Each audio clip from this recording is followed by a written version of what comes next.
Mbak Munawaroh, Pak Ustadz, Pak Baik. Prof.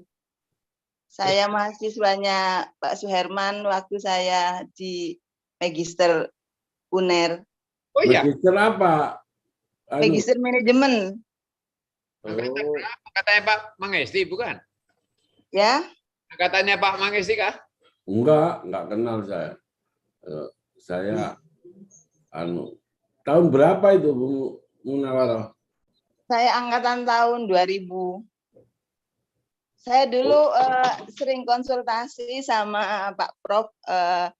Waktu itu belum raminya Ahmadiyah, tapi saya udah sering konsultasi tentang Ahmadiyah. Masih ingat Pak Prof? Alhamdulillah lupa. Lupa. Bagaimana sehatnya Pak Prof? Alhamdulillah alamin, sehat walafiat. Alhamdulillah lupa ya itu yang Saya ini mau nanya Pak Prof. Silakan. Saya mulai dulu, nanti pertanyaannya setelah beliau nyampaikan. Oh begitu, siap. Mohon maaf saya tidak buka kamera. Oh iya. Oke. Kalau nggak buka kamera, jadi saya makin bingung yang mana orang ini ya. Gitu. Oh, habis ini saya tak buka kamera, Pak Prof. Baik, assalamualaikum warahmatullahi wabarakatuh. Waalaikumsalam warahmatullahi wabarakatuh. Innal hamdalillah nahmadu wa nasta'inu wa nastaghfiruh wa na'udzubillahi min syururi anfusina wa min sayyiati a'malina may yahdihillahu fala mudilla lahu wa may yudlil fala hadiya lahu asyhadu an la ilaha illallah wahdahu la syarikalah wa asyhadu anna Muhammadan abduhu wa rasuluh. Allahumma shalli ala Muhammad wa ala ali Muhammad amma ba'd. Bapak Ibu, para masyayikh, para gurunda yang dirahmati Allah, para jamaah kajian Ahad pagi yang setia, yang senantiasa hadir membersamai kita semua. Alhamdulillah kita berpagi-pagi ini masih banyak sekali dapat karunia dari Allah Subhanahu wa taala, baik karunia berupa kesehatan maupun berupa kesempatan, sehingga pagi hari ini kita masih bisa hadir di majelis yang mulia ini untuk membahas sesuatu yang bersama dengan orang-orang yang mulia. Semoga kemuliaan senantiasa membersamai kita di dunia wal akhirat. Juga semoga apa yang kita lakukan pagi hari ini menjadi sebab lebih baiknya ketakwaan kita, menjadi sebab lebih baiknya keimanan kita, dan tentu saja kita berharap untuk menjadi sebab lebih baiknya kehidupan kita di dunia wal akhirat. Bapak Ibu yang dirahmati Allah, pagi ini kita akan melanjutkan kajian-kajian ekonomi Islam. Sebelumnya kita pagi hari ini akan membahas salah satu topik yang diberi judul menyikapi hutang, yang akan disampaikan oleh yang mulia, yang dimuliakan Allah, Karom Ustadz Suherman Rosyidi. Baik Bapak Ibu yang dirahmati Allah, sebelum kita mulai kajian kita pagi hari ini, kita buka kajian kita pagi hari ini dengan basmalah bersama-sama. Bismillahirrahmanirrahim. Kepada yang dimuliakan Allah, Ustadz Suherman Rosyidi, waktu kami aturkan. Alhamdulillah. Bapak-bapak Ibu semua yang saya muliakan, alhamdulillah alamin. Sesuai dengan yang dirancang, maka hari ini kita akan membicarakan tentang topik itu ya, menyikapi utang. Supaya tidak apakan waktu banyak, langsung aja saya share screen.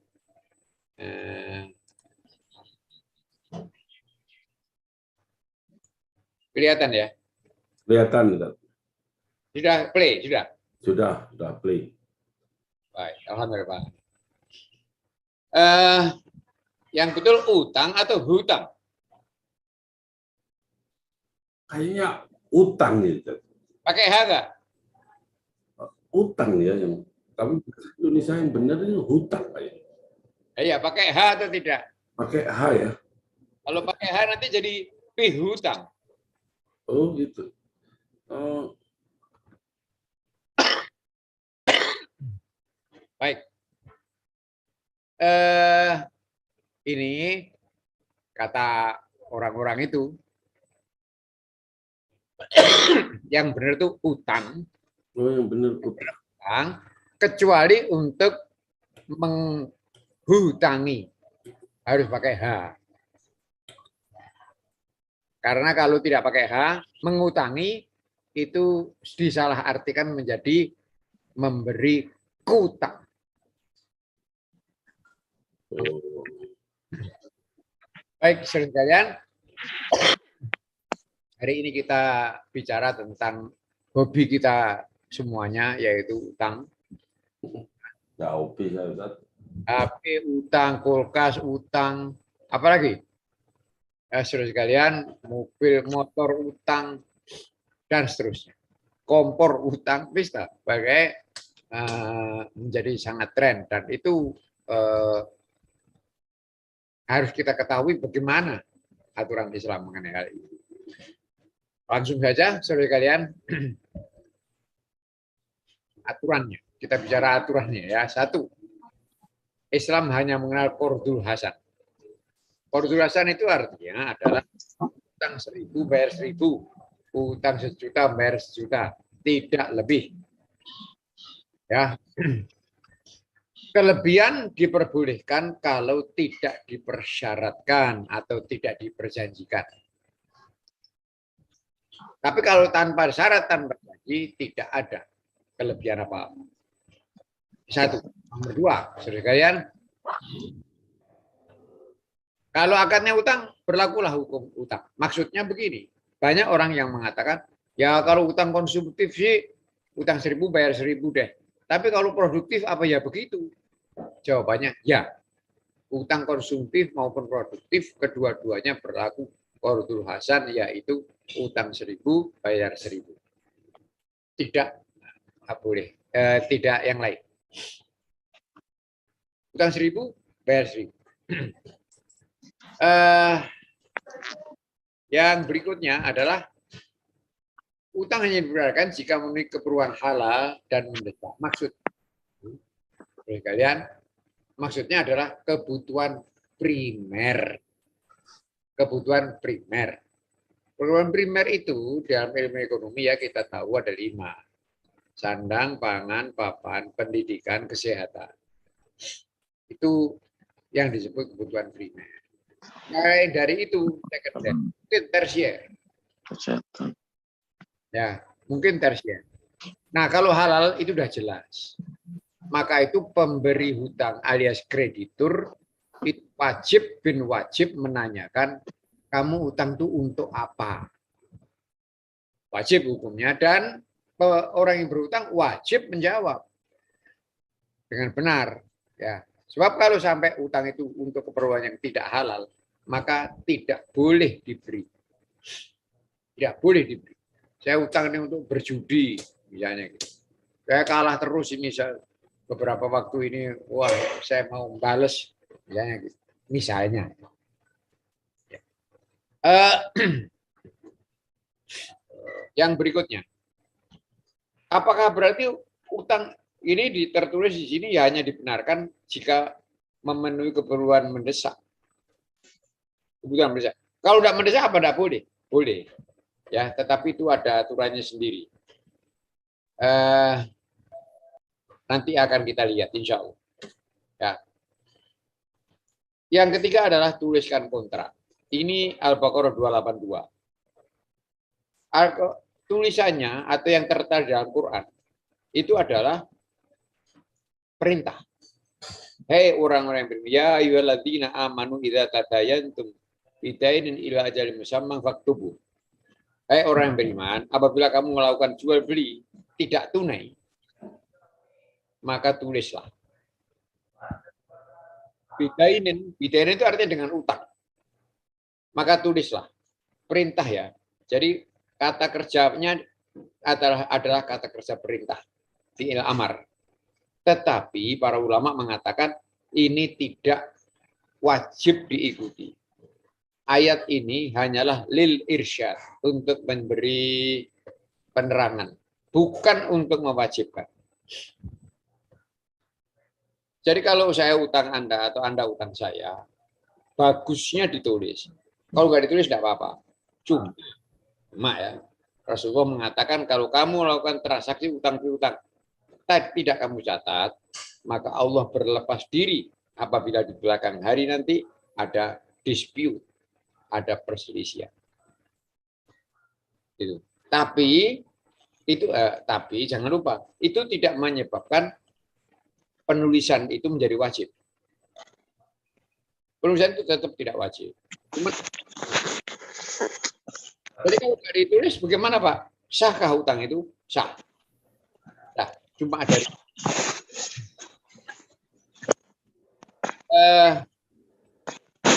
caranya adalah menurut Quran, ini yang mungkin jarang kita lakukan ya. Utang itu fal yumlil ladzi alaihil haqqu, didikte oleh debitur. Al-Baqarah 282. Ya, fal yumlil ladzi alaihil haqqu.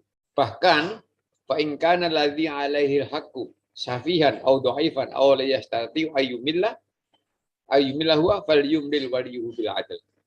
Jika debitur itu orangnya safihan, bodoh, au dhaifan, atau lemah, au la yastati ayyumillah, tidak mampu untuk mendikte, fal yumlil waliyuhu, maka walinya, wakilnya mau mendiktekannya. Itu surat Al-Baqarah 282. Kalau yang sekarang ini biasanya yang kita alami kalau kita kredit apa gitu ya, dengan disaksikan oleh atau dibuat aktanya itu oleh notaris, biasanya notaris itu sebelum menandatangani, sebelum ditandatangani itu dibacakan dulu di depan debitur maupun kreditur.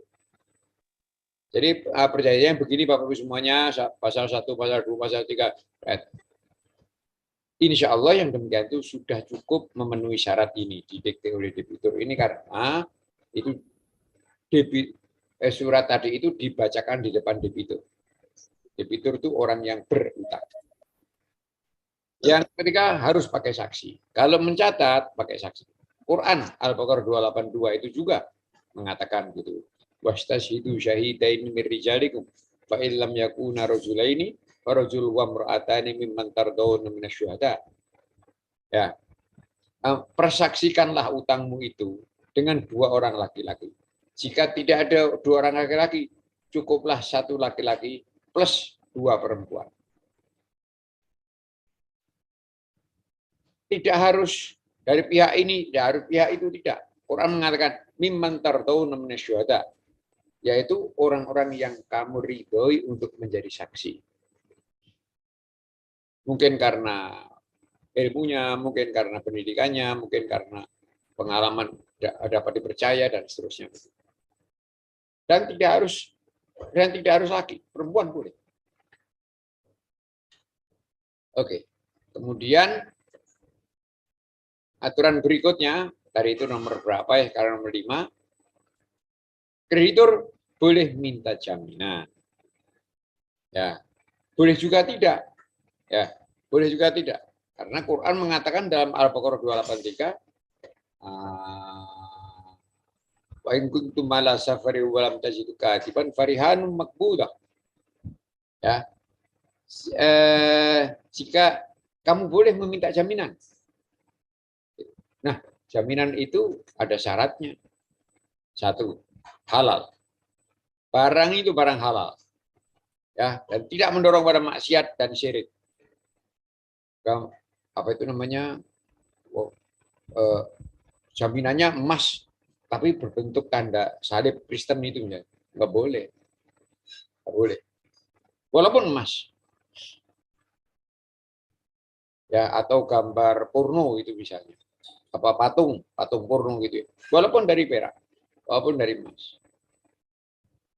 Ya, atau mendorong orang untuk melakukan maksiat. Gambar-gambar atau apa, bergambar dan seterusnya. B, berupa barang, bukan jasa, bukan piutang, bukan janji. Ya, bukan jasa. Misalnya, jaminannya apa utangmu? Ya nanti kamu saya pijit 1 bulan, misalnya begitu. Atau piutang, nggak boleh juga. Piutang. Apa jaminannya ini? Jaminannya adalah piutang saya kepada Pak Bejo. Pak Bejo ya 50 juta itu aja jamin, nggak boleh. Juga nggak boleh janji. Ya nanti saya janjikan emas deh seharga 50 juta, tapi nanti misalnya. Kemudian barang itu, jaminan itu harus memenuhi syarat al-milkut tam, artinya dimiliki secara sempurna. Barang yang saya jadikan sebagai jaminan harus barang saya. Bukan hanya barang saya, tapi juga saya miliki secara sempurna. Sempurna itu apa sih? Sempurna itu adalah memiliki dan menguasai. Jadi, kalau saya punya rumah saya itu sedang disewa orang, maka rumah itu tidak boleh dijadikan jaminan. Karena apa? Karena saya hanya memiliki saja dan tidak menguasai. Alias kepemilikan saya tidak sempurna. Yang berikutnya, dapat dijual. Walaupun berupa barang, tapi kalau nggak dapat dijual atau nggak dapat dipindah tangankan, nggak boleh. Ya, nomor 6. Utang memang harus dilunasi. Cuma pelunasan hutang, kalau orang yang berutang itu meninggal dunia, maka utangnya didahulukan daripada pembagian waris maupun sedekah-sedekah. Ya, didahulukan. Mengapa? Karena itu hak orang lain, menyangkut hak orang lain. Berikutnya, Bapak Ibu semuanya, boleh melunasi hutang melebihi jumlahnya asal tidak diperjanjikan. Kalau ini bukan saja boleh, malah ini sunnah Nabi ini. Bagus. Saya utang 1 juta, mengembalikannya 1,3 misalnya. 1.300.000. Tapi apa ngomong sebelumnya. Ya, juga pihak yang memberi utang tidak boleh menjadikan ini sebagai syarat.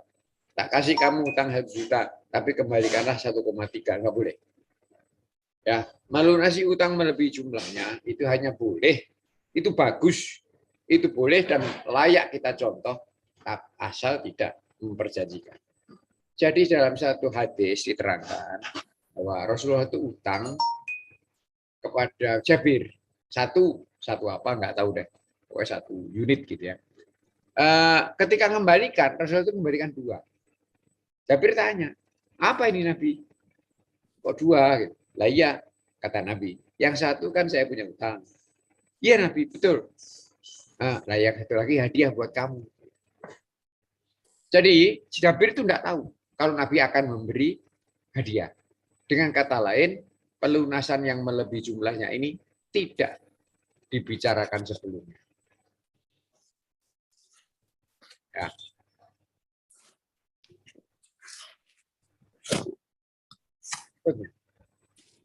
Berutang harus dengan niat melunasi. Tidak boleh tidak ya niat ngemplang. Karena ngemplang itu Masya Allah.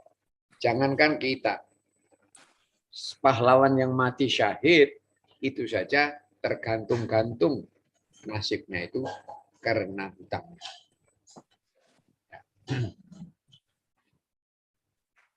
Yang berikutnya adalah ini kejadian di zaman Rasulullah. Ya, ada orang membentak-bentak, berkata kasar ya, berkata keras. Jika debitur lalai, ya, debitur itu dapat dituntut hingga penjara, dapat dituntut ke polisi. Artinya kreditur punya hak, bukan harus ya, punya hak.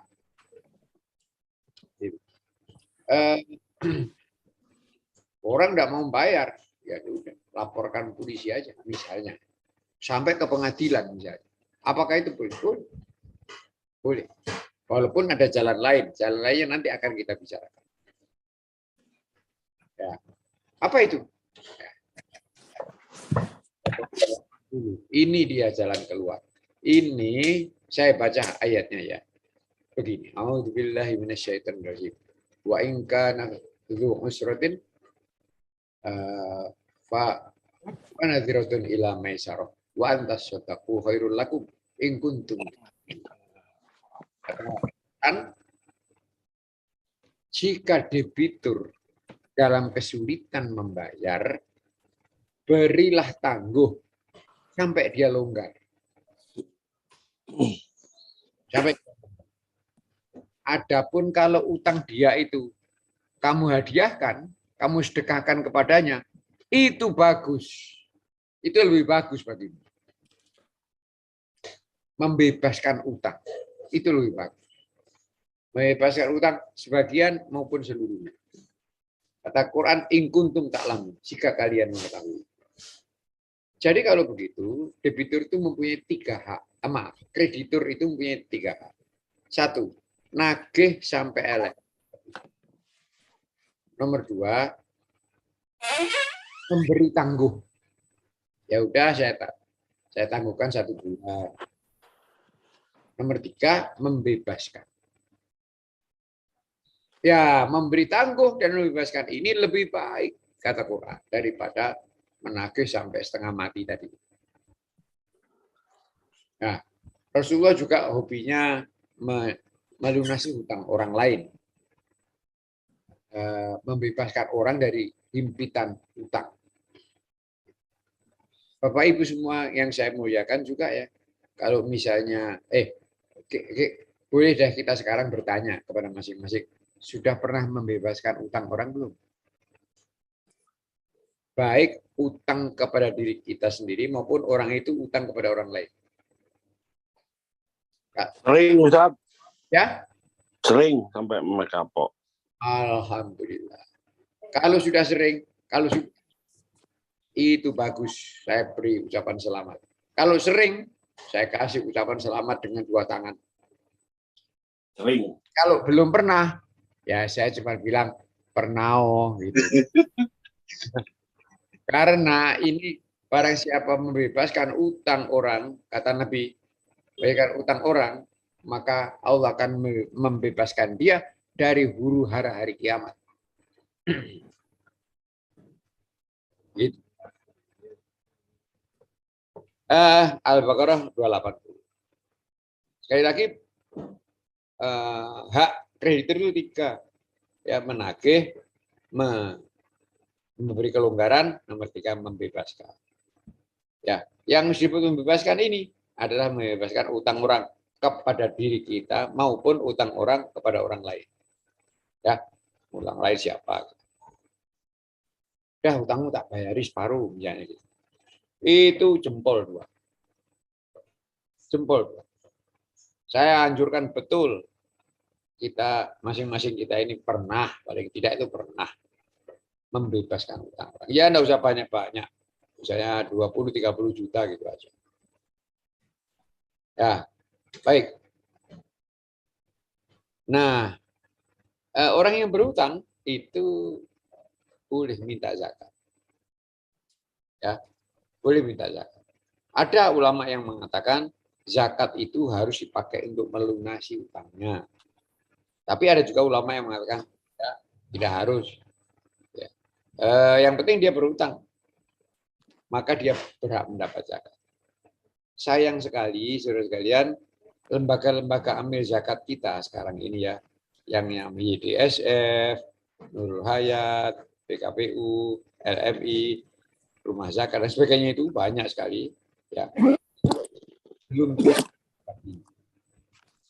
Saya sudah tanya kepada mereka itu, satu demi satu saya tanya, ada enggak hasil zakat Anda yang dibagikan kepada para orang-orang yang berhutang? Namanya Al-Ghorim. Tidak ada. Kami belum memprogram itu. Mungkin mereka bingung. Mungkin. Orang utang itu utang untuk pesta pora gitu apa ya perlu dikasihani. Atau utangnya utang bisnis, jumlahnya miliaran lagi. Bagaimana gitu? Mungkin itu. Kalau iya, karena itu, Mbak ya tanya ulama. Tanya. Nah, baik, yang berikutnya saudara kalian. Nah ini yang banyak kejadian nggak kena. Aturannya berbunyi utang uang bayar uang, utang emas bayar emas, utang dan seterusnya, utang air bayar air. Komputer nggak mau. Bayar kambing. Komputer dikali. Ya, Rasulullah itu pernah utang kambing, bayar kambing.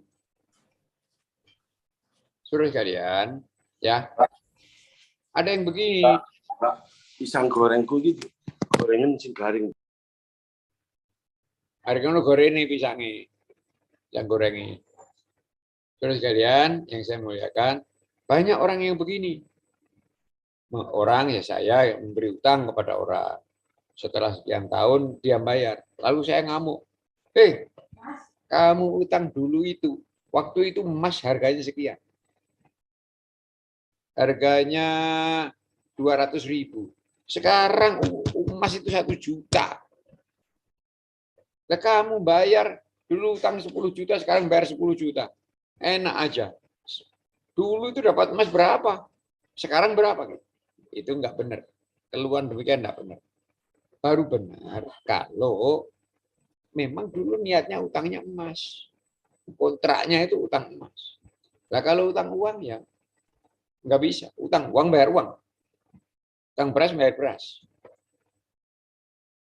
Tidak bisa kita sudah dalam waktu sekian lama lalu kita ngomong dulu emas berapa waktu kamu utang dulu.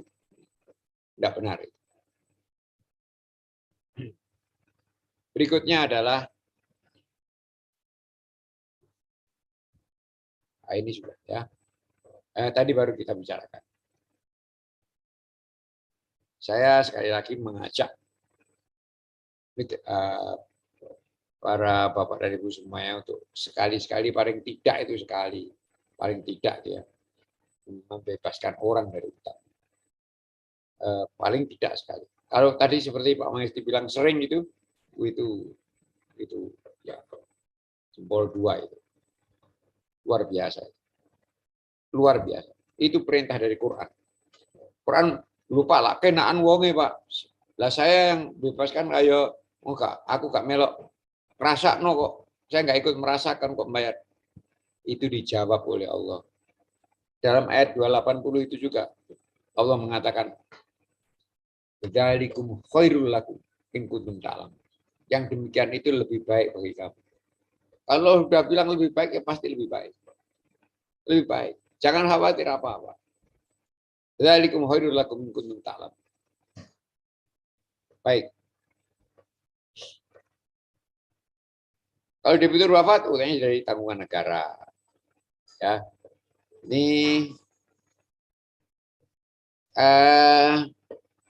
kalau negara Islam ya, tidak perlu dan tidak harus apa itu namanya anak cucunya yang menanggung. Negara yang Rasulullah yang mengatakan, aku yang bayari, aku kepala negara. Rasulullah. Ya,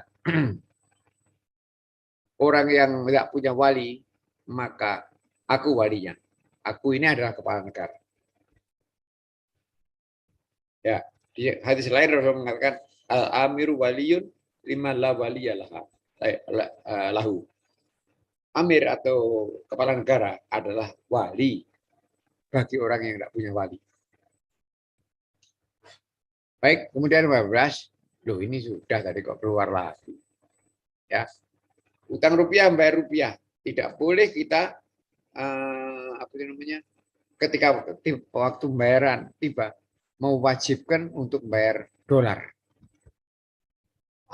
Aku mau dibayar rupiah, aku mau dolar, aku mau rial, aku mau ringgit, nggak boleh. Ya, utang rupiah bayar rupiah. Baik. Nah, ini yang gawat nih. Yang ini ya nomor 16 ini saya tidak tahu ini bagaimana aturan negara ini. Pegawai negeri itu kan bayarnya tanggal 1 di awal bulan. Jadi dia udah dibayar sebelum bekerja. Sebelum bekerja udah dibayar dia. Kalau tanggal 1 bayaran, tanggal 12 dia meninggal dunia. Artinya ada 18 hari yang belum dia kerjakan, tapi uangnya udah diterima. Itu. Pertanyaannya sekarang itu persoalannya adalah itu artinya pegawai tadi almarhum itu meninggalkan utang. Pertanyaannya, apakah ini sudah diantisipasi oleh Badan Kepegawaian Negara? Ya, apakah negara sudah pernah membuat aturan misalnya ya, yang meninggal maka sisa waktunya itu dibebaskan. Misalnya kalau mati tanggal 12, maka tanggal 13 dan seterusnya yang belum dia bayar, belum dia lakukan, itu dinyatakan bebas oleh negara. Bapak Ibu semuanya sangat saya muliakan, yang ini saya tidak tahu nomor 16. Kalau nanti ada yang tahu aturan negara mengenai hal ini, dapat disampaikan di sini, tentu kita semuanya akan bersyukur.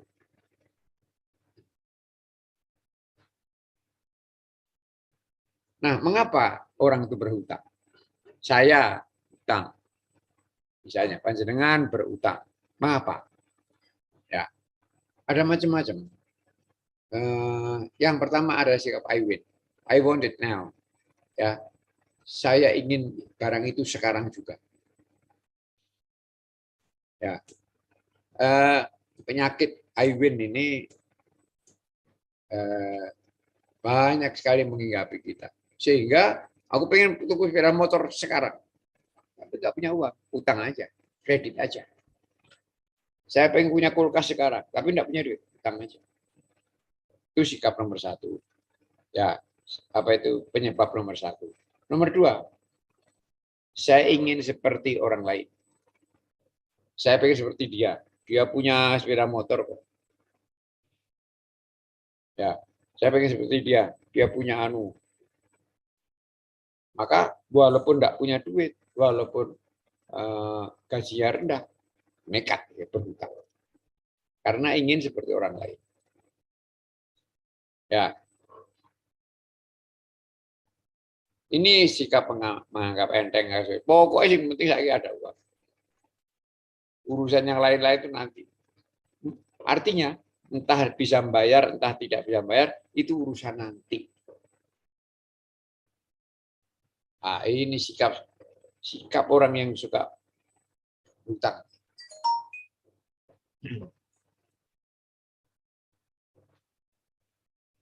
Ini lagi, ya ini biasanya para pebisnis ini yang begini, para pebisnis. Ya kalau bisa menggunakan uang orang lain, kenapa harus pakai uang sendiri? Seharusnya ini kita balik. Kalau bisa menggunakan uang sendiri, mengapa pakai uang orang lain? Itu. Ya, salah satu kunci sukses sahabat Nabi yang paling kaya, yaitu Abdurrahman bin Auf, ya dia mengatakan la abiu ilahalan. Saya tidak berdagang kecuali tunai, tidak pakai utang. Perdagangan Abdurrahman bin Auf itu seluruhnya tunai. Sahabat Nabi. Baik. Nah, utang itu sebaiknya kita hindari. Sejauh mungkin kita hindari. Jika mungkin seumur hidup kita tidak berutang. Baik utang konsumtif maupun produktif. Bagaimana caranya menghindari utang? 1. Jangan punya kartu kredit. Jangan punya. Jangan punya pokoknya. Saya juga tidak punya. Saya tidak punya dan tidak ingin punya. Itu kartu kredit.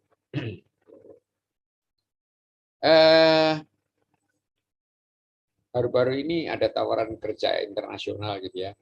Tapi mengharuskan saya punya kartu kredit. Pada orang itu mengajak saya.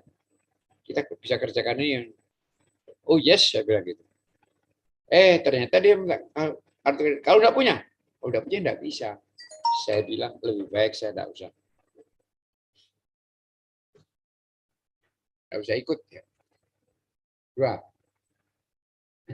kurangi atau jangan deh ya jalan-jalan di mall. Hanya niatnya jalan-jalan. Perhatikan baik-baik bahwa Rasulullah bersabda, khairul buqa'il masajid wa su'il buqa'il aswaq. Sebaik-baik tempat adalah masjid dan seburuk-buruk tempat adalah pasar. Maka itu kalau ke pasar itu hanya kalau mau ke mall, ya mall atau ke pasar atau ke minimarket, supermarket. Hanya kalau mau beli atau mau jual, bukan jalan-jalan. Kalau mau tamasya piknik itu ke masjid. Karena itu adalah sebaik-baik tempat. Rasulullah mengatakan khairul buqa'il masajid. Sebaik-baik tempat itu adalah masjid. Wasu'il buqa'i al-aswad. Seburuk-buruk tempat itu pasar. Nomor 3, penuhi kebutuhan bukan keinginan. Jangan memanjakan keinginan, tapi kebutuhan. Ya. Apa sih Pak batasannya keinginan kebutuhan? Saudara sekalian, oleh karena kita ini biasa hidup berkecukupan, maka kita sampai tidak tahu batasnya kebutuhan dan keinginan. Kebutuhan keinginan itu, saudara sekalian, batasnya adalah al-maqasid. Ya, maqasid syariah. Maqasid syariah itu ada 5. 1. Maqasid syariah itu adalah tujuan diturunkannya syariat Islam. Allah bikin syariat ini buat apa sih? Buat 5 hal. Ya, 1. Menjaga agama. 2. Menjaga jiwa. 3. Menjaga akal. 4. Menjaga keturunan. Dan 5. Menjaga harta. Pengeluaran kita untuk salah satu dari kelima tadi itu adalah kebutuhan. Kalau tidak bersinggungan dengan kelima tadi itu namanya keinginan. Jadi tolong diingat-ingat 5 hal ya. Hifdzuddin, menjaga agama. 2. Hifdzun nafas, menjaga diri, jiwa. 3. Hifdzul akal, menjaga akal. Nomor 4. Hifdzul nasl, menjaga keturunan. Dan yang terakhir menjaga harta.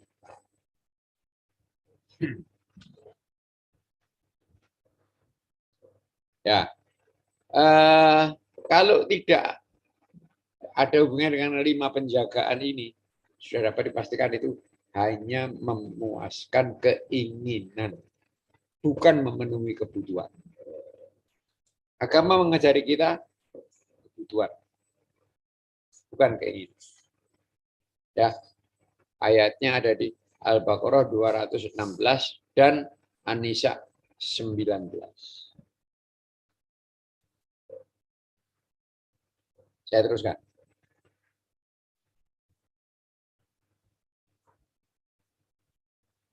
Bagaimana caranya supaya kita terdiri dari dosa?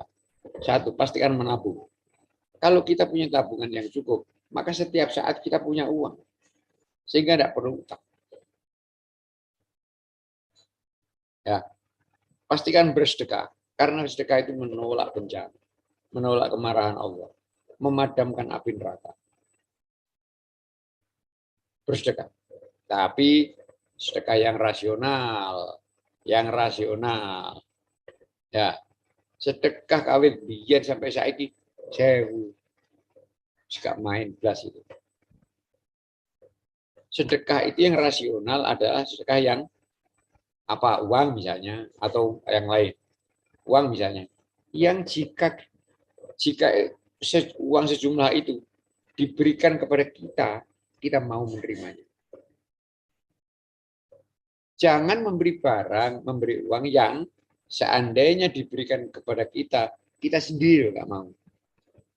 Ini ayatnya ada di, boleh catat ya, Al-Baqarah 267.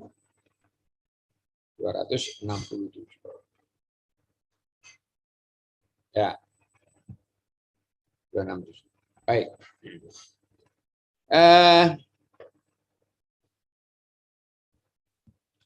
Yang berikutnya, orang utang itu karena nggak yakin tentang nomor 5 ini. Rezeki kita itu ditetapkan Allah dan tidak akan melebihi yang ditetapkan.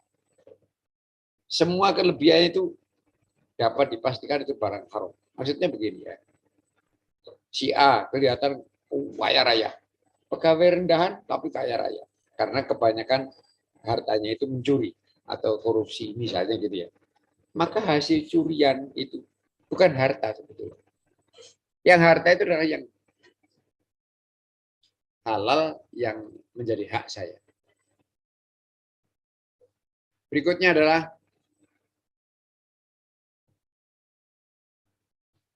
kalau keyakinan ini tidak ada. Pikirkan pemain bintang. Dalam kasus Maroko, Halil Hozik membuat Ziyech pensiun dini. Pasca pemecatan tersebut, Federasi Sepak Bola Kerajaan Maroko menunjuk Walid Regragui sebagai pelatih anyar The Atlas Lions dengan kontrak berdurasi 3 tahun. Sebuah nama yang tidak populer di kalangan internasional. Tetapi Regragui adalah pelatih lokal terbaik yang saat ini di Maroko. 3 bulan sebelum ditunjuk sebagai pelatih timnas mana Maroko. tuh? Baik, terima kasih. Terus kalian, nah, ya, siapa yang punya kartu kredit? Allah, potong aja atau serahkan, kembalikan ke banknya. Lebih-lebih kalau kartu kredit itu kartu kredit bank konvensional. Ya, lawang kartu kredit yang dikeluarkan oleh bank syariah saja sebaiknya kita menghindari. Apalagi kalau bank konvensional.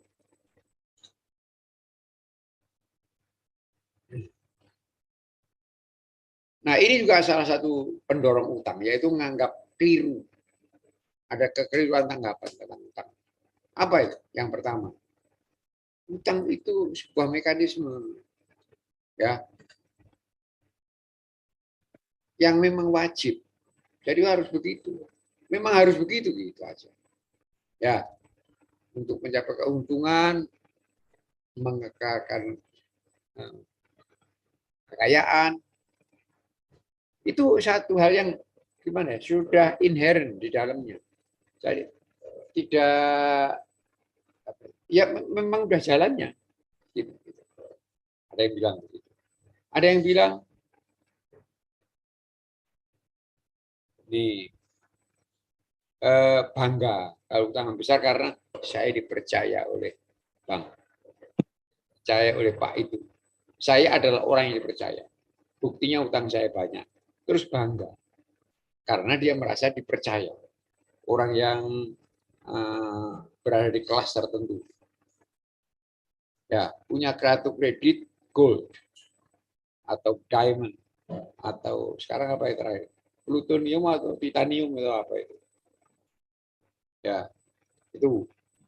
Nah, dia mengatakan, loh, lihat kartu kreditku hebat kan?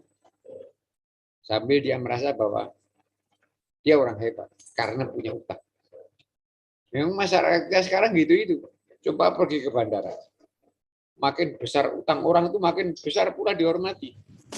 Di lounge, kasih makan gratis, minum gratis, bisa istirahat dengan nyaman. Siapa mereka yang punya kartu kredit? Itu pun kartu kredit yang mahal, yang diamond atau yang platinum. Ya, ini yang tadi itu. Tidak. Dalam bisnis pun sebaiknya menggunakan, ya sebaiknya. Bukan berarti nggak boleh loh ya, sebaiknya. Tapi kalau terpaksa utang, utanglah di bank syariah karena tidak ada ribanya. Berikutnya, semakin banyak transaksi utang, semakin berkembanglah riba, pengkhianatan, penyogokan, penyimpangan muamalah, penipuan, pemerasan korupsi, dan seterusnya.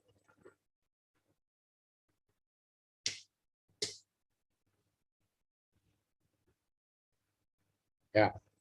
Yang berikutnya akan menimbulkan perasaan tomak akan harta, cinta dunia yang berlebihan. Ya, baik. Nah, bagaimana prakteknya? Dan diri Rasulullah. Ini dia. Ya. Jabir radhiyallahu anhu bertanya, ma aktsara ma tasta'idu minal maghrami ya Rasulullah. Mengapa engkau banyak sekali berlindung dari utang, wahai Nabi? Jawabannya, inna hadatsa faqadaba wa wa'ata fa akhlafa rajula idza qala.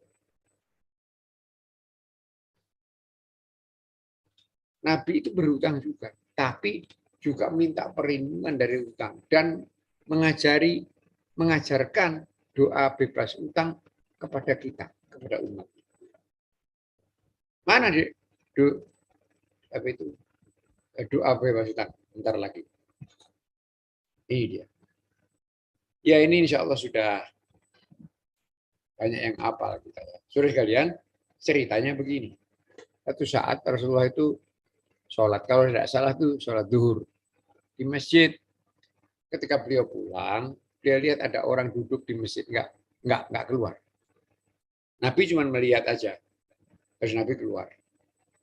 Asar, ketika selesai sholat asar, Nabi melihat lagi orang itu di situ. Nah, pada waktu itulah Nabi bertanya, aku lihat kamu tadi di sini, sekarang di sini lagi, ada apa? Saya ini punya utang Nabi, saya takut keluar. Takut ketemu dengan krediturnya. Dan saya ini malu sekali. Rasulullah mengatakan, maukah kamu saya ajari doa? Yang apabila kamu baca, maka Allah akan melunasi utangmu yang sekarang dan Allah akan membebaskanmu dari keinginan berutang. Mau Nabi? Mau? Ini dia. Ya.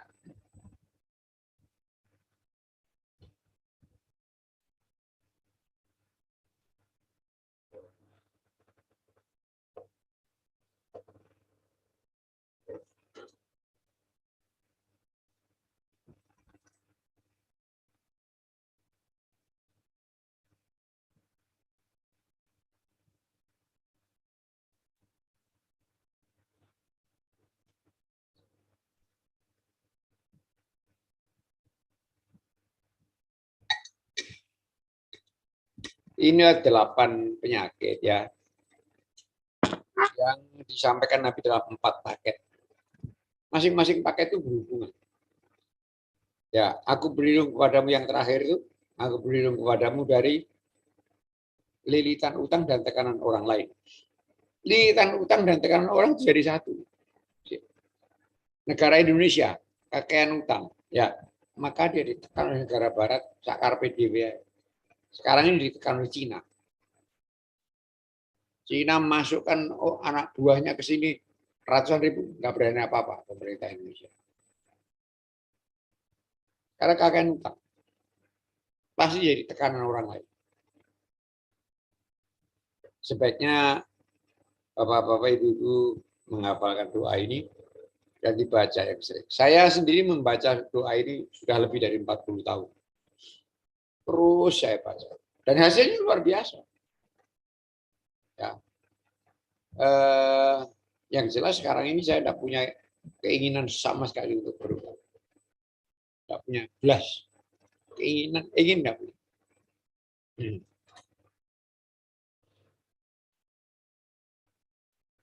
Nah, bagaimana dalam bisnis? Supaya utang itu 0 atau minimum ya. 1. Perdagangkanlah barang inelastis. barang yang permintaannya inelastis. Inelastis itu apa tuh? Barang penting. Ciri-cirinya itu salah satu di antaranya barang penting. Kalau barang penting itu mesti laku.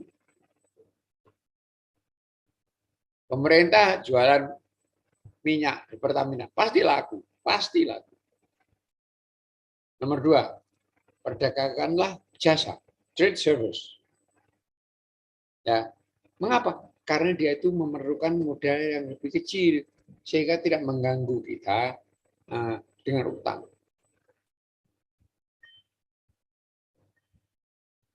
Ya, nomor 3 adalah lakukan e-commerce. Tapi awas, e-commerce ya. E-commerce itu ya kayak Shopee, Bukalapak, segala macam itu. Ya, maupun yang tidak berbentuk lembaga tapi perseorangan. Ada itu. Hati-hati. Memang karena kebutuhan karena perkembangan zaman ya. Maka sekarang ini ada cara berdagang online seperti itu. Cuma online ya. Apa itu namanya? Memang itu lebih mudah.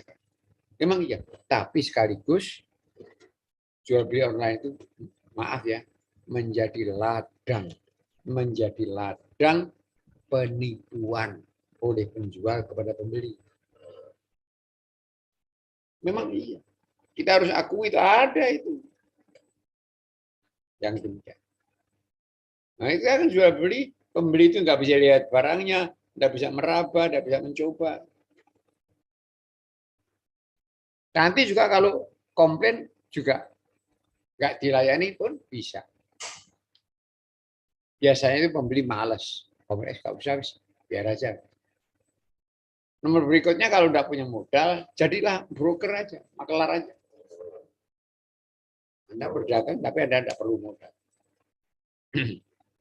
Baik, lu ya apa ini? Ya apa ini Pak Mangesti?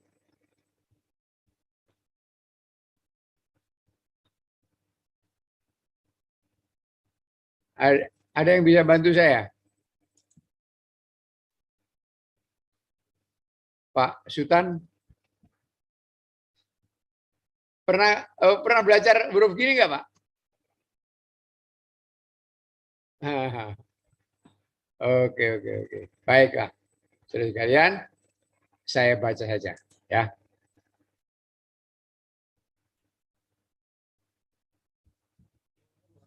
Demikianlah saudara sekalian kajian yang dapat saya sampaikan pada kesempatan kali ini.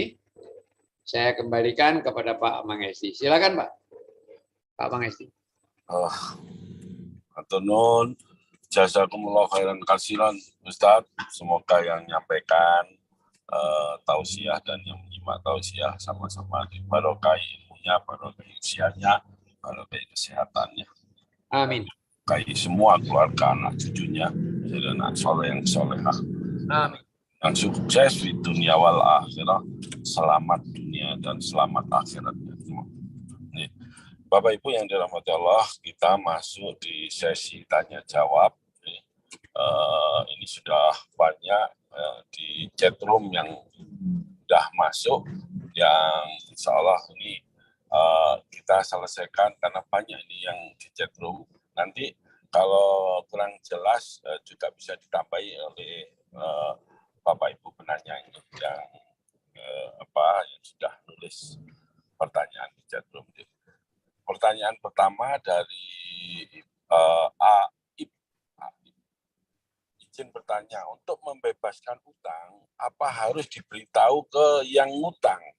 Terus udah kita niatkan dibebaskan, tapi suatu saat dia membayarnya. Bagaimana, Ustaz? Ini pertanyaan yang pertama.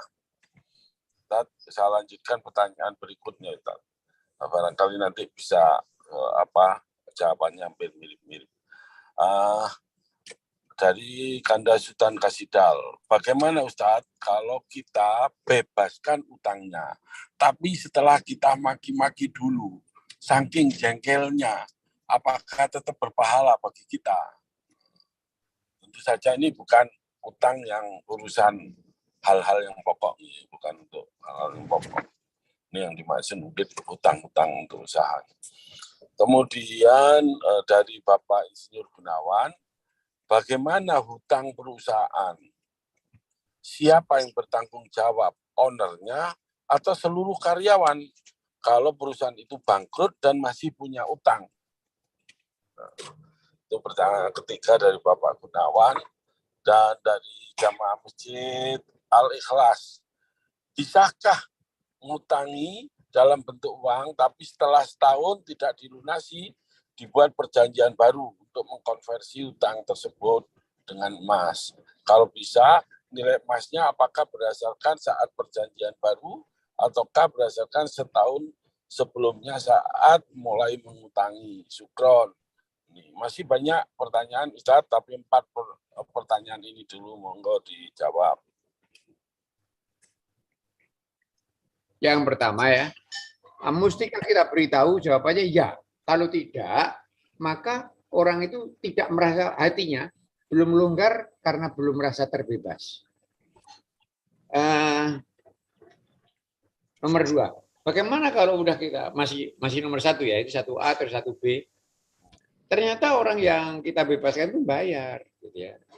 Pada kita bagaimana? Apa yang kita jawabannya adalah mungkin dia belum diberitahu kalau itu sudah bebas, sudah dibebaskan, ya kasih tahu saja. Tapi dia nggak mau, bayar aja. Ya sudah. Kalau gitu terima saja. Lalu terserah kepada kita apakah uang tidak akan kita pakai boleh atau sedekahkan. Kemudian yang kedua, bebaskan tapi maki-maki dulu. Itu ada di surat Al-Baqarah 263 ya. Ya. Ya ayyuhalladzina amanu la tattabi'u shadaqatum bil manni wal adza. Baik orang beriman, janganlah kamu barengi, kamu ikuti sedekahmu dengan bil manni wal undat-undat dan menghina. Ucapan jelek lah. Jangan. Latu betilu, kata Quran, jangan kamu batalkan sedekahmu. Artinya, tidak ada artinya dong kalau kita beri sedekah, tapi orang yang kita sedekah itu kita marahi. Itu kata Quran menjadikan sedekah kita itu batal. Padahal membebaskan utang itu tujuannya adalah sedekah. Al-Quran mengatakan la tubtilu shadaqatikum, jangan kamu batalkan sedekahmu bil manni wal adza, dengan mengungkit-ungkit dan meremehkan. Yang berikutnya adalah utang perusahaan. Siapa yang tanggung jawab? Perusahaan itu sudah pasti mempunyai mekanisme sendiri, Pak. Mungkin di dalam ART-nya kalau punya ART, ya, atau mungkin ditentukan dalam rapat pengurus, rapat RUPS ya, rapat pemegang saham. Masing-masing perusahaan. Siapa yang bertanggung jawab? Oh, sudah mereka punya aturannya. Nomor terakhir, bisakah perjanjian itu menyusul? Muamalat itu sebetulnya adalah berlangsung secara kesepakatan. Jika kedua belah pihak sepakat, no problem. Tapi kalau salah satu pihak, no. Harus dua-duanya setuju. Itu Pak Maesti. Baik, pertanyaan berikutnya dari Bapak Budi Santoso. Tadi, semoga bersabar, jangan memaki jika utang untuk kebutuhan pokok. Insya Allah. Dari Ibu Aida, apakah boleh kita membayar zakat pada si fulan yang memiliki hutang kepada kita dengan maksud zakat tersebut untuk melunasi hutangnya ke kita? Kalau mau jalan-jalan di situ itu parkirnya di mana? Untuk parkirnya di sebelah sana, Ibu. Membebaskan hutang tanpa mengatakan dengan cara tidak pernah menagih. Apakah boleh? Jadi membebaskan hutang tanpa mengatakannya dengan cara tidak pernah menagihnya, apakah boleh? Ustadz, saya tambahi juga, Ustadz. Ini pertanyaan dari saya sendiri, Ustadz. Membebaskan hutang karena kita sudah tidak mampu menagihnya. misalnya karena utang usaha ini karena jaraknya jauh.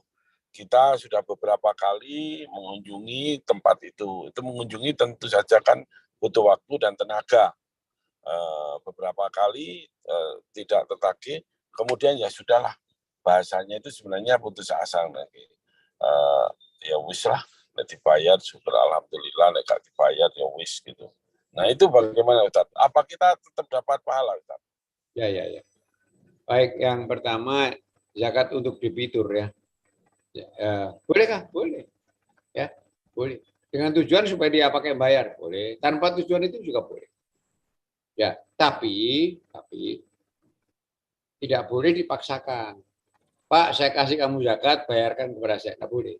Karena memberi itu pemindahan hak milik. Memberi itu artinya pemindahan hak milik. Pemindahan hak milik itu tidak boleh diganggu dengan membatasi penggunaannya. Saya kasih kamu sepeda, tapi jangan dipakai olahraga pagi ya. Enggak boleh. Membatasi hak.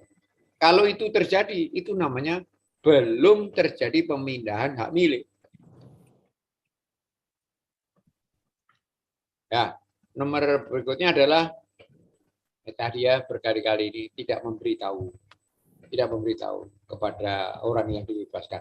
Jangan, kalau nggak diberitahu, orang tadi akan merasa terus dalam keadaan berutang. Hatinya tidak segera menjadi longgar. Ya, padahal tujuan membebaskan itu adalah supaya dia longgar. Satu, dan nomor dua supaya kita dapat pahala. Itu. Yang terakhir dari Pak Mangesti, putus asa. Tua keping seket, ya tidak ada respon. Ya wis lah. Daripada ribut, repot dewe aku gak usah. Bayar syukur gak ya wis. Apakah kita dapat pahala? Ya. Jawabannya kita dapat pahala dari memberi kelonggaran. Ya. Ya wis lah, itu artinya adalah saya beri kamu kelonggaran saat senang. Itu adalah pemberian kelonggaran. Mudah-mudahan kita mendapatkan. Selanjutnya. Akan lebih bagus sekali kalau diberitahu, wes kamu tak tagih pengen saya gak bayar, saya bayar aja dah. Nah, itu akan lebih bagus, kita dapat pahala sedekah membebaskan. Ya, jadi meskipun itu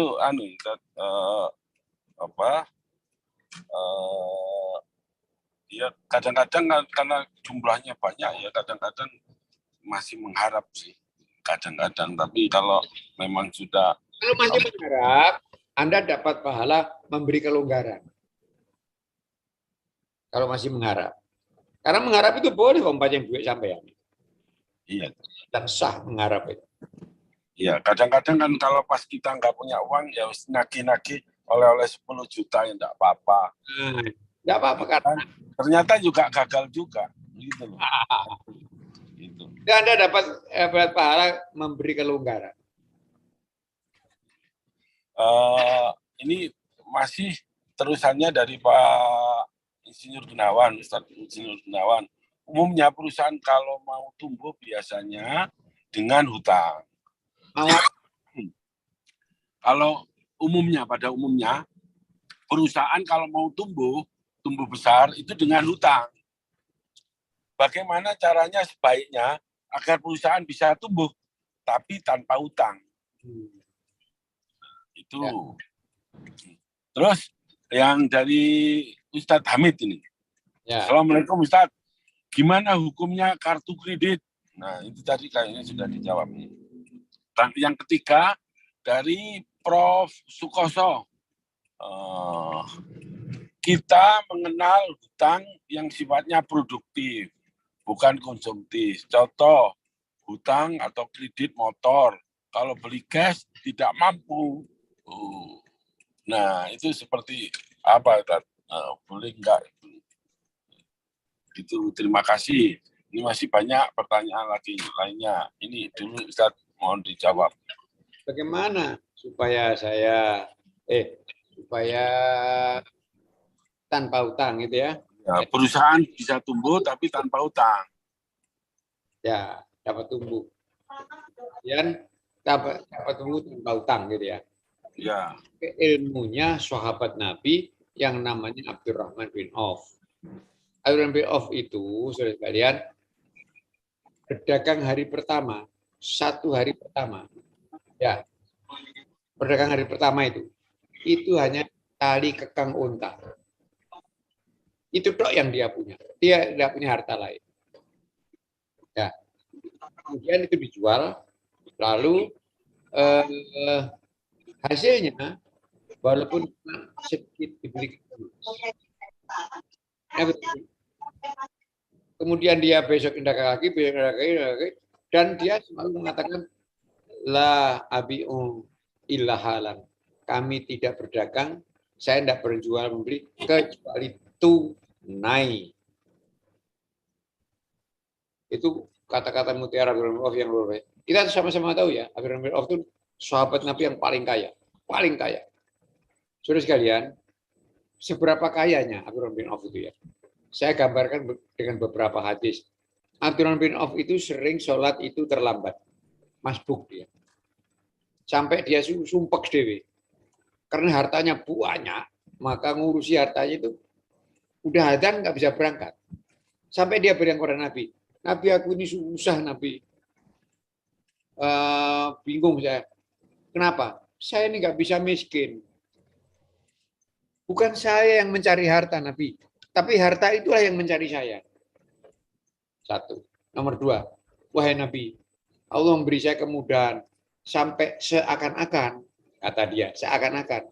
Setiap batu yang saya balikkan, itu di baliknya ada emas. Seakan-akan. Artinya, mudah sekali. Itu jawabannya, rumusnya tadi. Ya. Dia dapat, kalau tidak salah itu seminggu apa 2 minggu gitu berdagang. Hari pertama tidak punya apa-apa. Kecuali tadi kekang unta. Lalu dijual. Lalu besoknya terus begitu. Tidak 2 minggu ya. Dia sudah dapat membeli emas sebesar biji kurma. Itu dipakai untuk mas kawin mengawini seorang gadis. Itu. Satu hari Abdurrahman bin Auf itu apa itu namanya? Keningnya ini ada kuning-kuningnya. Nabi tanya, apa itu? Saya baru menikahi seorang gadis Ansor, Nabi. Gitu. Dengan mas kawin emas sebesar biji kurma. Itu. Rasulullah tersenyum lalu mengatakan, Aulim walau bisyatin. Selenggarakanlah walimah walaupun dengan seekor kambing. Itu baru kerja berapa hari dia? Punya emas sebesar kelingking, apa itu? Biji kurma. Rumusnya tadi itu, ya. Pokoknya ora utang. Utang ora gelem, diutangi uang ora gelem. Bapak, kalau diutangi uang ora gelem, itu kan bukan sikap seorang muslim. Tuh, nanti dulu. Kalau bicara soal kedermawanan, jangan tanya para sahabat Nabi itu. Tapi kalau bisnis, ya bisnis. Nah, strategi bisnis Abdurrahman bin Auf adalah utang tidak, mengutangi tidak. Utang tidak, mengutangi tidak. Itu strategi dia. Tapi kalau urusan sedekah, jangan tanya. Abdurrahman bin Auf itu pernah bersedekah 700 ekor unta dengan bebannya. Bebannya itu apa? Jagung, beras, kain, sembarang. Baiklah. Ya, nomor 2, bagaimana kartu kredit hukumnya? Kartu kredit yang dikeluarkan oleh bank konvensional haram. Silahkan memakai kartu kredit. Saya tidak anjurkan ya. Saya sendiri nggak punya kartu kredit dan tidak ingin punya dan ingin tidak punya kartu kredit saya. Tapi bukan berarti haram. Bukan berarti haram. Ya, saya hanya ingin menjauhi utang saja. Saya tidak mau berutang. Tapi bukan oleh karena itu tidak haram kartu kredit. Maka kalau ingin punya kartu kredit, saya silakan miliki kartu kredit yang dikeluarkan oleh bank syariah saja. Ya, di BSI ada namanya kartu Hasanah. Kemudian yang ketiga, kredit motor. Gimana Pak? Mau beli motor nggak bisa? Kalau bisanya utang. Loh, jangan salah tangkap ya. Kredit itu boleh. Yang nggak boleh itu kalau berbunga.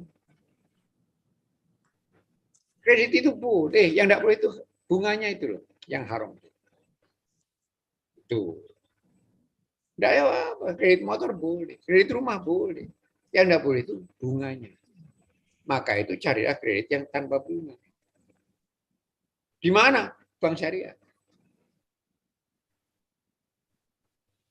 Nah, maka yang paling bijaksana ya kita mulai hari ini bertaubat, menutup rekening kita semuanya dari bank konvensional dan hanya punya rekening bank syariah saja. Asuransi syariah saja. Operasi syariah saja.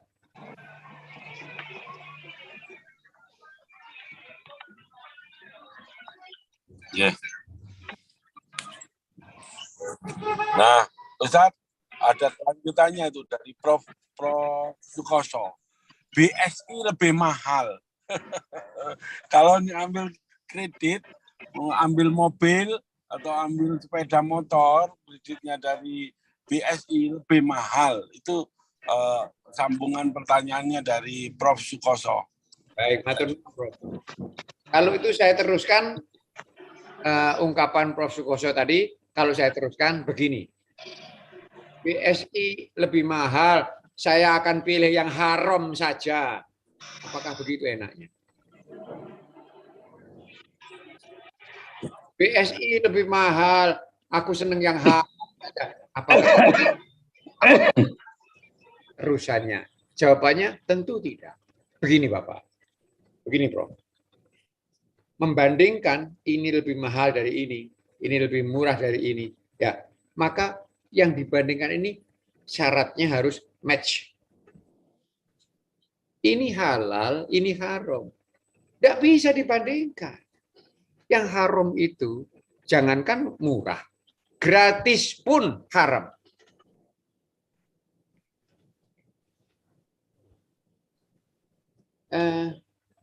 Satu itu ya. Ini jawaban logika.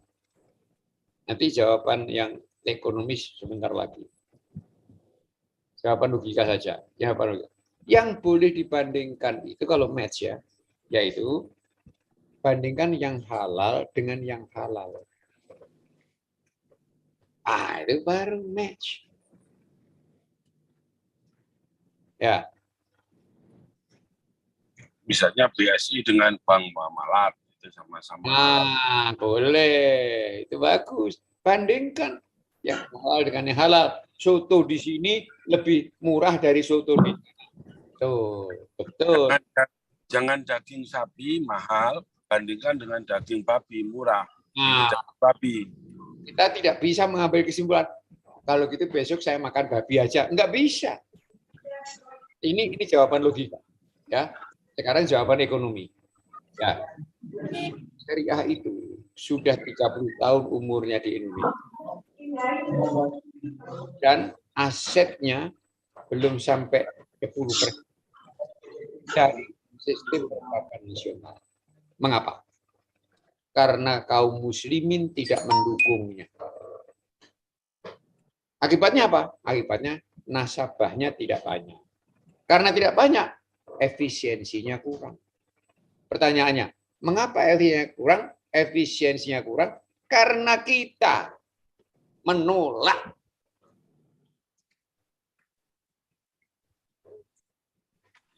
Bapak Ibu semua yang saya hormati ya, saya ingin beri gambaran sedikit. Penyakit kita ya, penyakit saya dan semuanya. Penyakit saya adalah kalau ada sesuatu yang islami, saya ulangi lagi, kalau ada sesuatu yang islami, maka kita tidak berhenti mencela, ngerasani, mencela, menjelekkan, dan seterusnya. Dua, kalau ada sesuatu yang kafir, yang kafir. Kita tidak pernah mencela dan seringkali hanya memuji. Contoh, seorang pun dari kita ini tidak ada yang pernah mencela bank konvensional. Tidak ada di antara kita yang pernah mencela SMA Santa Maria, rumah sakit RKZ, Katolik. Tapi semua orang dari kita ini pernah mendengar orang menjelekkan sekolah Islam A atau B, rumah sakit Islam A atau B. Kok jari Islam, mana Islaminya? Hanya sekedar terlambat dilayani oleh petugas, wah sudah viral. Gak Islami. Kalau hal yang sama kita alami di rumah sakit kafir, kita dilayani terlambat, kita tidak ngerasani. Kita tidak ngerasani, tidak menjelekkan, tidak mencela. Kalau kafir yang melakukan. Ini umum terjadi. Saya tidak membicarakan si A atau si B, everybody. Nah, saya mengajak, mari kita balik itu. Kalau ada yang Islami, balapan kita menjadi anggotanya. Rebutan kita jadi anggota. Hijrah secepatnya. Kalau yang ada kafir-kafir itu, kafir. Orang mati di RKZ, di William Booth. Sebelum mati dikasih salib dulu. Didoakan oleh pendeta dulu.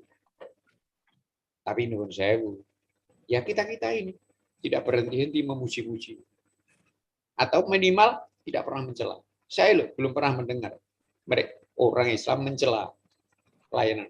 Tapi orang Islam mencela layanan dia Islam. Entah sekolah Islam, entah hotel, entah. Ini salah satu di antara resistensi. Lah kita ini resisten kok terhadap yang Islami. Mari kita resistensi terhadap yang nggak benar. Resisten, bertahan. Menurut saya, ini gejala yang saya lihat. Saya memang nggak pernah mendengar, waduh, anak itu sekolah di Katolik, pelajaran agama itu agama Katolik, kurang ajar. Nggak pernah dengar begitu. Nggak pernah bilang dengar itu. Tiap hari harus baca doa rosario misalnya gitu. Nggak ada ngerasani, nggak ada. Tapi saya pernah punya kawan gitu ya, datang ke rumah sakit Islam. Gini katanya, lagi ngomong dengan petugas. Lagi enak ngomong begitu, petugas tadi dipanggil kawannya. Mbak, kuncinya di mana gitu? Mbak ini jawab, di atas lemari. Sudah itu tok, 1 detik saja, lalu bicara lagi dengan kawan saya tadi. Dia mengatakan, maaf Pak, tadi itu ada kawan saya tanya kunci. Gitu. Sampai rumah, kawan saya ini ngerasa nih mulai dari A sampai Z. Turun. Kok jari Islam. Islami apanya? Aku ini loh. Ke situ enggak. Aku ini bayar. Dia noleh. 1 detik dan sudah minta maaf. Dan keperluannya mendesak. Kuncinya di mana? Kalau dia diperlakukan seperti itu di rumah sakit kafir, dia tidak mencela, tidak mengeluh. Begitu pula nasibnya Bank Syariah ini. Begitu pula. Nah, saya mengajak, mari kita hijrah menjadi as-sabiqunal awwalin. Ya, orang yang pertama-tama bergabung. Ya, perkara nanti untung atau rugi itu nomor 12. Yang nomor 1 ridho Allah. Yang nomor 1 ridho Allah dan karunia Allah. Saya mengajak. Lebih mahal, lebih murah. Menurut saya Pak ya, saya ini sudah tidak tahu menahu tentang bank konvensional. Saya hanya tahu bank syariah. Saya sekarang tidak tahu bank syariah itu mahal atau murah, tidak tahu. Saya tidak tahu dan tidak ingin tahu dan juga tidak peduli. Sudah ke sana murah, biar aja murah. Kalau murah, Sekali lagi, saya tidak tahu. Saya tidak tahu apa-apa tentang bank pensiun. Murahkah, mahalkah, ruwetkah, ribetkah, saya tidak tahu. Ya, saya mengajak bersama-sama seperti firman Allah dalam surat Al-Fatih ayat terakhir ya, bahwa urusan kita itu adalah mencari ya badaguna fadlan minallahi wa ridwan. Kita ini mencari karunia Allah dan ridhonya. Karunia Allah dan ridhonya. Itu yang kita cari. Tidak ada untungnya. Percayalah saya. Tidak ada baiknya, ada untungnya kita mengikuti sistem haram. Sistemnya orang kafir. Tidak ada untungnya apa. Itu. Yang terakhir saya sampaikan surat Al-Maidah ayat 100. Saya silakan seluruhnya membuka nanti ya. Bunyinya qul la yastabil khabithu wat thayyib walau a'jabaka kathratul khabith. Fattaqullaha ya ulil albab. La'alakum tuflihun. Artinya tidak sama yang baik dan yang buruk. Walaupun banyaknya yang buruk itu menarik hatimu. Walaupun murahnya yang sistem itu menarik hatimu. Lalu pesan Allah apa? Dalam mempertimbangkan gitu gimana? Allah mengatakan, ya ayat itu. Terusannya, fattaqullaha, maka bertakwalah kepada Allah. Fattaqullaha ya ulil albab, wahai orang yang punya pikiran, punya akal budi, fattaqullaha. La'allakum tuflihun, agar kau berjaya. Surat Al-Maidah 100. Ayat 100. Monggo, silakan. Saya kembalikan kepada Pak Mangesti. Udah 7:30 loh.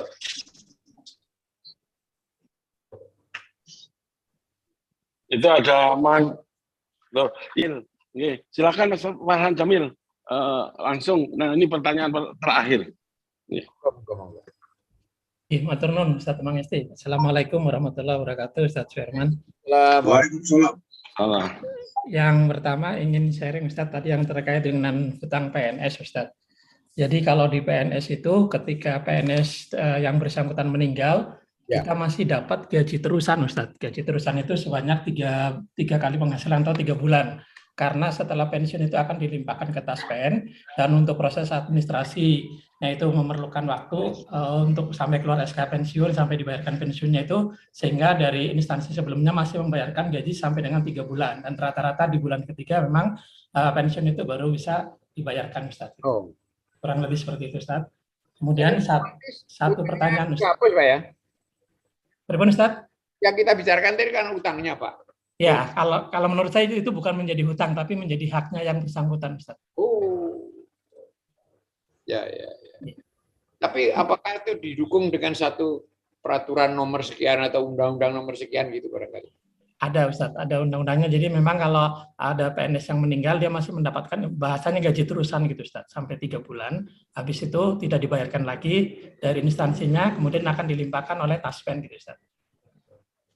Baik, matur nuwun Pak. Alhamdulillah. Satu pertanyaan Ustaz, izin. Ustaz, bila kita menerima jaminan atau barang sebagai hutang, Ustaz, misalnya ada teman pinjam uang, kemudian menjaminkan kendaraan, motor atau mobil, apakah kita boleh atau diizinkan untuk memakai kendaraan atau mobil tersebut, Ustaz? Apakah itu termasuk kita mengambil manfaat dari hutang itu, atau memang karena itu barang bergerak, jadi kita boleh menikmatinya? Makasih Ustaz. Assalamualaikum warahmatullahi wabarakatuh. Assalamualaikum warahmatullahi wabarakatuh. Ditanya orang, wahai Nabi, ada orang utang kepada saya, jaminannya unta. Bolehkah unta itu saya kendarai? Gitu. Rasul menjawab, ya boleh. Tapi sebatas kepada makanan yang kamu berikan. Jadi gini kira-kira ya. Kalau kamu memberi makan unta itu rumput seharga 5.000, maka kamu hanya boleh memanfaatkannya dengan manfaat sebesar 5.000. Kira-kira begitu. Ya, nah itu kalau unta. Unta itu kebutuhannya cuma makan. Kalau mobil payah, kebutuhannya tidak hanya bensin, tapi juga oli, juga depresiasi, penyusutan ya, kemudian ban yang menjadi lebih halus, dan seterusnya banyak. Kalau kita manfaatkan itu, contoh ya, contoh lagi, ini contoh lain, hampir sama. Orang hutang kepada saya, jaminannya gelang emas. Bolehkah saya pakai? Istri saya pakai misalnya. Ya, untuk ini jawabannya adalah kullu qardin jarra naf'an bahwa riba. Semua kredit yang tujuannya adalah untuk mencari manfaat, maka itu adalah riba. Itu. Kullu qardin jarra naf'an bahwa riba. Maka itu kita jangan mengambil manfaat apapun dari kredit yang kita berikan. Rasulullah bersabda, jika kamu, kata Nabi ini, jika kamu memberi utang seseorang, lalu orang tadi itu memberi kamu hadiah berupa tumpangan kendaraan. Ayo tak gonceng mulih begitu. Rasulullah bilang apa? Jangan kamu terima karena itu adalah riba. Kecuali kalau pemberian boncengan tadi itu sudah biasa terjadi sebelumnya. Kalau sampai saya memberi utang, kemudian dia gonceng saya, dan belum terjadi, ya saya mau. Nabi menilai itu adalah saya mengambil manfaat dari memberi utang. Kalau begitu, tidak boleh. Kullu qardin jarra naf'an bahwa riba. Semua kredit yang diarahkan, didasarkan kepada keinginan untuk mendapatkan manfaat adalah riba. Itu ya. Ya, saya memberi utang kepada, ambil contoh yang gampang, kepala sekolah supaya cucu saya dijadikan juara kelas. Misalnya, supaya cucu saya kalau daftar besok lusa mudah. Umpamanya. Ya, nah itu semuanya adalah kredit yang ditujukan untuk mendapatkan manfaat. Sebab itu memanfaatkan mobil tadi itu saya sangat anjurkan ya, jangan lakukan. Gelang emas jangan, simpan saja. Atau suruh bawa dia, mobil dia bawa dia. Kita memegang apa BPKB-nya barangkali dengan perjanjian ya, ini mobil AIDA itu apa? Aset yang diagunkan. Bawa aja mobil. Biar dia yang pakai. Ya. Jaminannya sebidang tanah. Bolehkah tanah itu kita tanami? Tidak boleh. Itu tanah dia. Kalau kita tanami, kita mencari manfaat dari situ.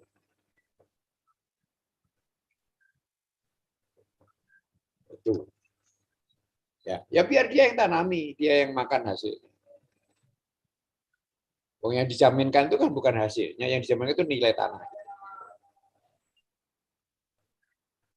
Itu Pak, makasih. Baik, Bapak Ibu yang dirahmati Allah, kita masuk sudah harus akhiri pengajian kita pagi hari ini. Mari kita tutup dengan doa supaya kita yang punya utang juga bisa melunasi, yang dalam keadaan sempit rezeki bisa dilapangkan rezekinya oleh Allah. Dan sebelumnya jazakumullah khairan katsiran atas ilmunya Ustaz. Ini sambil survei Ustaz ini menuju ke tujuan tadi nggak bisa parkir, ini cari parkiran kemudian sekarang naik Grab menuju ke tempat.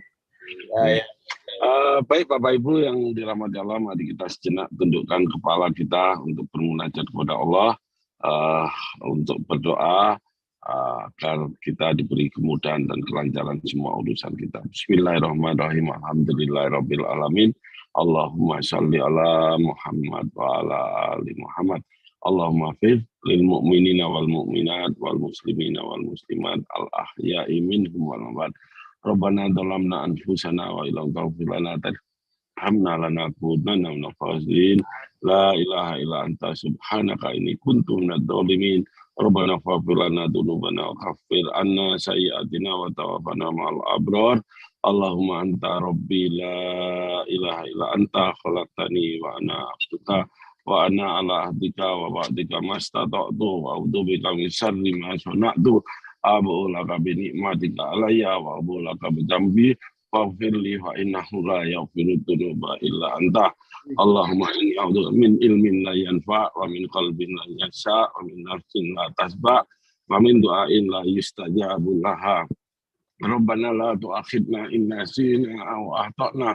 Rabbana wa la tahmil alaina isran kama hamaltahu 'alal ladzina min qablina. Rabbana wa la tuhammilna ma la taqata lana bihi wa'fu 'anna waghfir lana warhamna anta maulana fansurna 'alal qaumil kafirin. Allahumma inni a'udzubika minal hammi wal hasani wa a'udzubika minal ajzi wal kasali wa a'udzubika minal jubni wal bukhli wa a'udzubika min ghalabati dain wa qahri rijal. Allahumma arinal haqqa haqqa warzuqna ittiba'ahu wal batila batila warzuqna tinaba. Allahumma a'inni ala dzikrika wa syukrika wa husni ibadatik. Allahumma ya musarrifal qulub sarrif qulubana ala ta'atika. Allahumma ya muqallibal qulub tsabbit qalbi ala dinik. Rabbana la tuzigh qulubana ba'da idh hadaitana wa hab lana min ladunka rahmah innaka antal wahhab. Rabbana hab lana min azwajina wa dhurriyyatina qurrata a'yun waj'alna lil muttaqina imama. Rabbi ij'alni muqimas shalah wa min dhurriyyati rabbana wa taqabbal du'a rabbana wali innal ladzina sabaquna bil iman wa la taj'al fi qulubina ghillan lil ladzina amanu rabbana innaka ra'ufur rahim. Allahumma inna nas'aluka al-huda wa tuqa wal afafa wal ghina. Allahumma qini bi halalika an haramika wa bi fadlika amman siwak. Allahumma aslih li dini alladhi huwa ismatu amri ya Allah. Perbaiki agama kami ya Allah, karena dengan ini kami bisa menyelesaikan semua urusan kami ya Allah. Wa aslih li dunyaya allati fiha ma'asi. Ya Allah, perbaiki dunia kami ya Allah, karena di sini tempat penghidupan kami ya Allah. Wa aslih li akhirati allati fiha ma'adi. Ya Allah, perbaiki akhirat kami ya Allah, karena di sana kami akan kembali ya Allah. Waj'al hayatan jannatan li fi kulli khairin. Ya Allah, jadikan sisa hidup kami ya Allah waktu untuk beramal bakti, waktu untuk beramal soleh, waktu untuk beramal kebaikan ya Allah. Waj'al mauta rohatan li fi kulli syarri ya Allah. Jadikan kematian kami esok nanti ya Allah waktu istirahat dari segala keburukan kami ya Allah. Rabbana atina min ladunka rahmah wa hayyi lana min amrina rasada. Rabbana atina fid dunya hasanah wa fil akhirati hasanah wa qina adzabannar wa adkhilna jannata abrar. Ya Aziz ya Ghaffar ya Rabbal alamin. Subhanaka rabbil izzati amma yasifun. Wassalamun ala mursalin walhamdulillahi rabbil alamin. Amin ya Allah rabbil alamin. Matur nuwun Pak Kiai Mangesti. Baik, matur nuwun. Presiden UKM. Syukran Ustaz. Presiden Koperasi Syariah Ustaz Suherman Nusidi, matur nuwun. Pak Mangesti. Terima kasih. Assalamualaikum. Pokoknya kita Presiden Koperasi Syariah berbasis masjid adalah Kiai Mangesti. Saya menterinya, menteri. Amin. Ya, kita semua menterinya nih. Ya Pak Imam ya benar. Mangga, pamit. Atur nuhun Pak Kiai Mangesti. Pamit. Jazakallah khairan kasiran. Assalamualaikum warahmatullahi wabarakatuh. Pamit. Waalaikumsalam warahmatullahi wabarakatuh. Waalaikumsalam warahmatullahi wabarakatuh. Saya berdoa tadi enggak terputus kan? Enggak. Enggak Pak. Ya? Enggak. Alhamdulillah.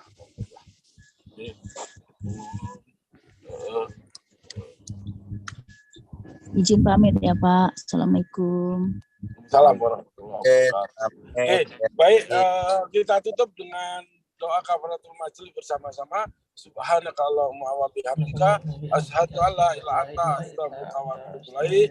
Wabillahi taufik wa sallallahu ala nabiyina Muhammadin wa ala alihi washabihi wa man tabi'ahum bi ihsan ila yaumil wallahu yaqulul haq wa huwa yahdis sabil. Amin. Wassalamualaikum warahmatullahi wabarakatuh. Waalaikumsalam Warahmatullahi wabarakatuh. Waalaikumsalam warahmatullahi wabarakatuh. Apakah ke depan? Iya boleh ke depan dikit gitu biar nggak terlalu jauh. Di sini di tempat pintunya ini ya. Nah ini Pak. Ini di drop aja. Nah, makasih ya Pak. Pulang nggak ada lagi. Assalamualaikum. Waalaikumsalam.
Matur nuwun izin let Pak Kiai, makasih.